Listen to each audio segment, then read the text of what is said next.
Assalamualaikum warahmatullahi wabarakatuh. Salam sejahtera untuk kita semua. Puji syukur kehadirat Allah Subhanahu wa Ta'ala yang telah memberikan kita kesehatan sehingga kita masih dapat menyaksikan video ini.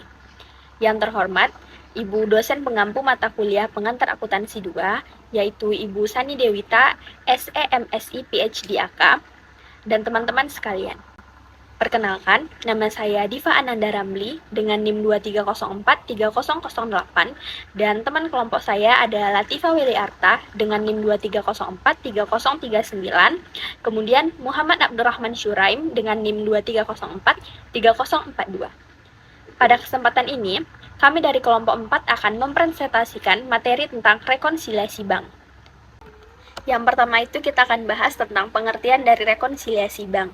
Rekonsiliasi bank itu yaitu suatu analisis item-item dan jumlah yang menyebabkan saldo kas yang dilaporkan di bank statementnya itu berbeda dengan saldo yang dilaporkan di buku besar. Rekonsiliasi bank ini mengidentifikasi perbedaan antara catatan kas menurut bank dengan catatan kas dari perusahaan. Sedangkan untuk kas sendiri, menurut Ikatan Akuntansi Indonesia atau IAI, dalam Pernyataan Standar Akuntansi Keuangan PSAK nomor 2 tahun 2012, kas ini adalah alat pembayaran yang siap dan bebas dipergunakan untuk membiayai kegiatan umum perusahaan. Kas terdiri dari saldo kas dan rekening giro. Penyebab dari terjadinya perbedaan dalam rekonsiliasi bank ini yang pertama itu bisa disebabkan oleh perbedaan waktu dan yang kedua itu kesalahan. Perbedaan waktu itu terjadi yang misalnya seperti karena adanya deposit in transit atau setoran dalam perjalanan, kemudian outstanding checks atau cek masih beredar, dan bank memoranda yaitu berupa biaya bank dan bunga. Sedangkan karena kesalahan ini bisa disebabkan karena adanya error yang merupakan kesalahan pencatatan oleh bank maupun oleh perusahaan. Saya Muhammad Abdurrahman Syuraim dengan NIM 230430042 yang akan melanjutkan presentasi dari teman saya, yaitu tentang penyebab perbedaan kas dalam bank dan kas dalam perusahaan. Penyebab yang pertama adalah setoran dalam perjalanan atau deposit in transit. Deposit in transit ini terjadi ketika sebuah perusahaan bank telah melakukan deposit tunai atau cek rekening bank mereka, tetapi bank belum sempat memproses dan mencatat deposit tersebut dalam buku rekening mereka. Sebagai hasilnya, saldo rekening dalam buku bank belum mencerminkan deposit baru tersebut. Cara menemukan perbedaannya adalah dengan membandingkan setoran dalam buku besar kas dengan setoran dalam bank statement. Perlakuan yang harus dilakukan adalah menambahkan saldo bank. Lalu yang kedua, outstanding check. Outstanding check dapat ditemukan dengan cara membandingkan cek yang dikeluarkan perusahaan dengan cek yang telah dibayar bank.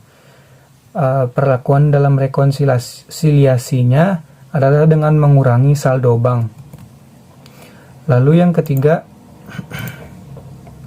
penerimaan yang sudah dicatat bank tetapi perusahaan belum. Contohnya itu seperti ketika perusahaan menerima pembayaran dari pelanggan melalui transfer bank atau cek, dan bank telah mencatat penerimaan tersebut ke dalam rekening perusahaan, namun perusahaan belum sempat mencatat penerimaan tersebut ke dalam catatan keuangannya. Cara menemukannya adalah dengan memo kredit dalam laporan bank. Perlakuan rekonsiliasi banknya adalah menambahkan saldo per bank. Lalu yang keempat, pengeluaran yang sudah dicatat bank tetapi perusahaan belum. Cara menemukannya adalah memo debit dalam laporan bank. Perlakuan rekonsiliasi banknya dapat dengan mengurangi saldo per bank. Lalu penyebab kesalahan lainnya setoran kebesaran. Perlakuan dalam rekonsiliasinya adalah mengurangi saldo sebesar selisih. Yang kedua, setoran lebih kecil atau setoran kekecilan menambah. Perlakuan dalam rekonsiliasinya menambah saldo sebesar selisih. Yang ketiga, pengeluaran lebih besar. Perlakuan dalam rekonsiliasinya adalah menambahkan saldo sebesar selisih. Yang keempat, pengeluaran lebih kecil. Perlakuan dalam rekonsiliasinya adalah mengurangi saldo sebesar selisih. Yang kelima adalah setoran tercatat ke giro lain. Perlakuan dalam rekonsiliasinya menambahkan setoran. Penyebab kesalahan keenam, setoran tercatat dari giro lain. Perlakuan dalam rekonsiliasinya adalah mengurangi setoran. Yang ketujuh, cek tercatat ke giro lain. Perlakuan dalam rekonsiliasinya adalah mengurangi saldo sebesar jumlah cek. Yang ke-8, cek tercatat dari giro lain. Perlakuan dalam rekonsiliasinya adalah menambahkan saldo sebesar jumlah cek. Lalu selanjutnya ada materi prosedur rekonsiliasi. Prosedur rekonsiliasi pada penyesuaian saldo bank ada deposit in transit yang menambahkan saldo bank. Lalu yang kedua, bank errors yang menambahkan atau mengurangkan saldo bank sesuai kasus yang terjadi. Lalu yang ketiga ada outstanding check yaitu yang mengurangi saldo bank. Lalu prosedur rekonsiliasi pada penyesuaian buku besar itu yang pertama ada notes collected by bank itu menambahkan saldo buku besar perusahaan. Yang kedua ada NSF check itu mengurangi saldo perusahaan. Yang ketiga ada check printing yang akan mengurangi saldo perusahaan. Yang terakhir ada company errors, menambahkan atau mengurangi saldo perusahaan sesuai dengan kasus yang terjadi. Nama saya Latifah Bali Arta dengan NIM 23043039 dan saya akan melanjutkan presentasi dari kelompok saya. Berikut merupakan contoh soal terkait rekonsiliasi bank. Pada 2 Februari 2000A, PT Merdeka mendapatkan informasi dari bank terkait jumlah saldo kas perusahaan di bank per 31 Januari 2000A, yaitu berjumlah 3.937.000. Sedangkan jumlah saldo rekening perusahaan menurut catatan perusahaan berjumlah 4.888.000. Setelah diteliti, terdapat beberapa data rekonsiliasi sebagai berikut. Pertama, pembayaran biaya iklan sebesar 223.000 setelah salah catat menjadi 232.000. Hal ini akan berdampak pada penambahan saldo kas di perusahaan. Saldo kas bertambah sesuai dengan selisih dari angka tersebut, yaitu 9.000. Data kedua yaitu bank telah menagihkan wesel tagih sebesar 400.000 dan bunganya 20.000 serta bank membebankan biaya penagihan sebesar 5.000.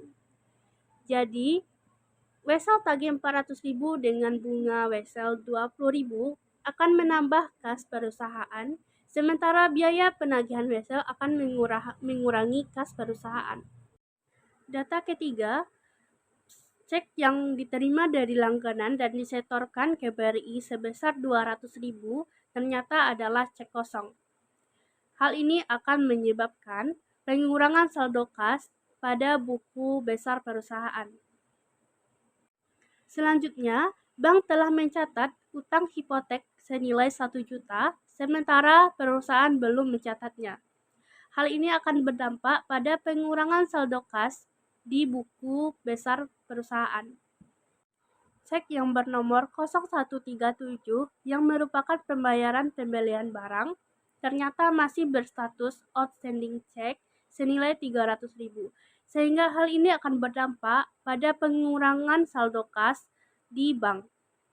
Selanjutnya, uang tunai yang disetorkan pada 31 Januari 2000A masih dalam penyelesaian, dan hal ini akan menambah saldo kas di bank sebesar 500.000. Selanjutnya, terdapat bunga giro yang belum dicatat perusahaan sebesar 50.000, dan hal ini akan menambah saldo kas pada buku besar perusahaan. Terakhir, biaya administrasi sebesar 25.000 belum dicatat oleh perusahaan, dan hal ini akan mengurangi saldo kas perusahaan pada buku besar. Lalu setelah semua data tersebut dianalisis, maka disusunlah, dikelompokkan, dan dihitung akan menghasilkan saldo akhir yang balance. Pada soal tersebut, setelah disesuaikan, maka didapatlah saldo akhir 4.137.000 baik pada pencatatan di bank maupun pencatatan pada perusahaan. Sekian materi dari kelompok kami. Apabila terdapat kesalahan dan kekurangan, mohon dimaafkan. Dan saya akhiri. Wassalamualaikum warahmatullahi wabarakatuh.